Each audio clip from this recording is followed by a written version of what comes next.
Hey, but I'm gonna try to respond point to point. Hold on. You could name numbers using the math system that would be larger than anything countable in the universe. Like you could name a That's true. I don't disagree with that. It doesn't make it not real. number larger than and then all the subatomic particles in the universe combined. You could go ahead and do that. You could do that. It wouldn't be that hard using exponential numbers. It'd be relatively easy to do. Or you could name Again, here you link physical reality with reality. numbers that represent a decimal place that would, be talking about something so small that it has no objectional reality. This is all okay because it's just following the rules of the mathematical system we're dealing with. The same is true of Euclidean geometry. There is no perfect circle Yes, in there is. reality. There's Not one in that you physical can reality. find, but it's perfectly fine for you to talk about one in Euclidean geometry because you merely assume the axioms that describe the perfect circle are true, and you go from there. That's why all mathematical systems start with axioms. They don't start with objects. Now you say that mathematics is eternal. Now I'll give you two examples of why mathematics is not eternal or objective. The Inuits when they look at snow, they can distinguish between 12 different types of snow. I'm down here in Florida. I only see one, maybe two types of snow. Now, I'm not wrong for not seeing the 12 different types of snow. I simply don't draw the lines where they do between different types of snow. To me, there's just fluffy snow. Whether you see the 12 distinct types of snow or not is besides the point. There are 12 distinct types of snow. I bet if you lived with the Inuits and they taught you, you'd find the 12. Sludgy snow. And I rarely see either. I'm down here in Florida. But at the same time, I myself know of at least 4 different types of water. Fresh water, brackish water, salt water. Well, 3. But an Inuit might just know of 2. Or if it's an inland person, maybe just 1 water. But none of us are wrong for not drawing those lines to distinguish. We draw the lines where they help us deal with our reality. That's fine. You draw the lines where it helps you use reality. I don't think that's relevant. Reality doesn't draw the line.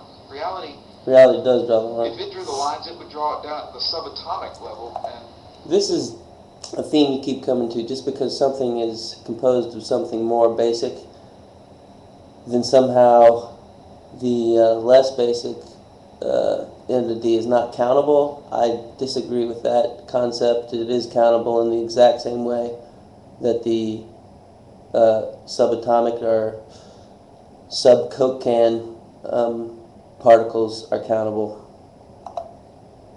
You would be talking, instead of saying a Coke can, you'd say 42 billion, particles in a cylinder kind of shape. But you don't. You draw the lines of the Coke can.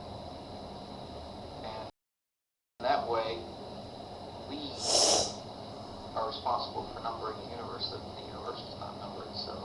And another way, you got to think of the absurd conclusion that would happen if mathematics and language were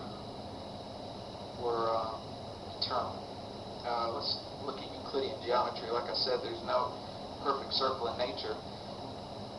But if you would assume that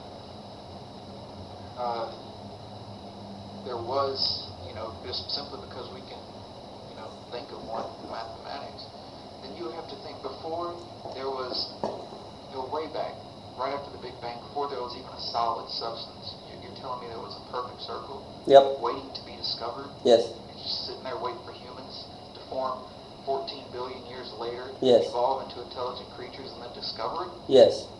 It was there before the Big Bang, it's just sitting around, and it's... Not before the Big Bang. I think any discussion that I have is based on the assumption that time and space exist.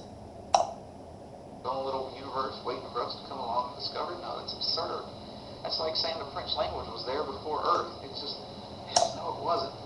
The French language was not there before Earth. I agree with you. I think the analogy is bad.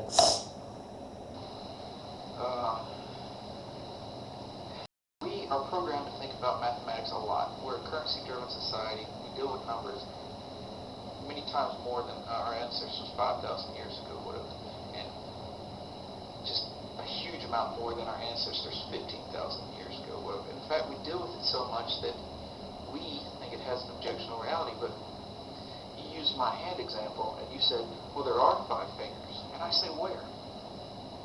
You see 5 fingers, I see 4 fingers and a thumb. Who's right? An alien species comes to this planet and they only see 1 hand. I've already talked None about of us this. were wrong in our numbering of the item. We just drew subjective lines where we needed to do so to achieve whatever goal we were doing. A doctor is of course going to divide this into the finger bones and the fingernail, but I don't need to do it to get through my life.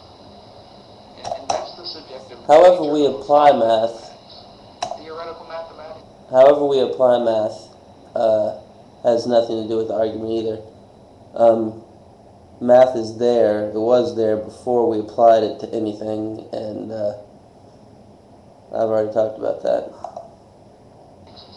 It operates on its own rules, but they don't have an objectional reality. Applied mathematics, we apply it, therefore it exists upon us.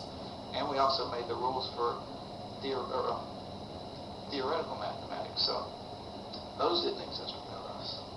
Nothing about mathematics exists without us to apply it. I hope this answers some of your questions. If you do have any... Some math we don't apply. Some of it's completely theoretical, and it doesn't apply to anything. It doesn't make it less true. I think the fundamental argument here is that somehow you think that math didn't exist until we discovered it, but I think it did. I think 1 + 1 = 2, regardless of whether we're here to make that claim. I think math is fundamentally different than every other field of science or field of thought. I think it might be the only objectively true. No, I disagree. But it is fundamentally and objectively, how do you say that? True, whether we say so or not. I think I've said that before. Again, I don't want to be redundant, but I think the same points are going over. We're going over the same points over and over again. But anyway, man, I'll talk to you soon.